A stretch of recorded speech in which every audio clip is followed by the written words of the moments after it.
কলকাতায় খুন হওয়া ঝিনাইদহ ৪ আসনের সংসদ সদস্য আনোয়ারুল আজিম আনারের দেহের হাড় এবং মাথার খুলি উদ্ধারের চেষ্টা চালাচ্ছে ভারতের সিআইডি। এজন্য ভারতের নৌসেনা ও উপকূলরক্ষী বাহিনীর সাহায্য নিচ্ছে সংস্থাটি। ভারতের বিভিন্ন সংবাদ মাধ্যম জানিয়েছে, খালে নোংরা, ঘোলা এবং মাটি মিশ্রিত পানির কারণে ডুবুরিদের কাজ করতে সমস্যা হচ্ছে। বিস্তারিত মইনুল হাসানের রিপোর্টে।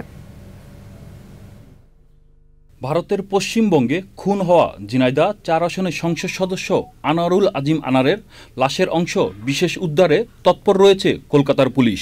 আনারের হাড় ও খুলি উদ্ধারে এবার নতুন উদ্যোগ নিয়েছে সিআইডি। পশ্চিমবঙ্গের বাগজোলা খালের নোংরা, ঘোলা এবং মাটি মিশ্রিত পানি থেকে হাড় এবং মাটির খুলি উদ্ধারে ভারতীয় নৌসেনা এবং উপকূলরক্ষী বাহিনীর সাহায্য নেওয়ার প্রক্রিয়া শুরু করেছে সিআইডি। সন্দেহভাজন খুনিদের একজন জিয়াদ হাওলাদারের দেওয়া তথ্য অনুসারে আনারের দেহের হাড় এবং মাথার অংশ টুকরো টুকরো করে বাগড়ে পোলের হাট থানা এলাকায় বাগজোলা খালে ফেলা হয়েছে।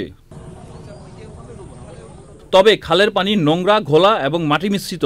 পশ্চিমবঙ্গের বিপর্যয় মোকাবেলা বাহিনীর ডুবুরিরা এই পরিবেশে উদ্ধার কার্যক্রম চালিয়ে সফলতা পাচ্ছেন না।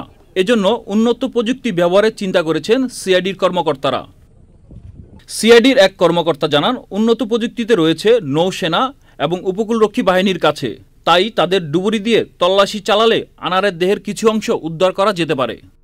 ইতিমধ্যে নিউ টাউনের বিলাসবহুল আবাসনের সেফটি ট্যাঙ্কি থেকে যে মাংসপিণ্ড উদ্ধার হয়েছে সেগুলো ওই আনারের কিনা তা জানতে ফরেনসিক পরীক্ষার জন্য পাঠানো হয়েছে। Moinul Hasan, channel I, Dhaka.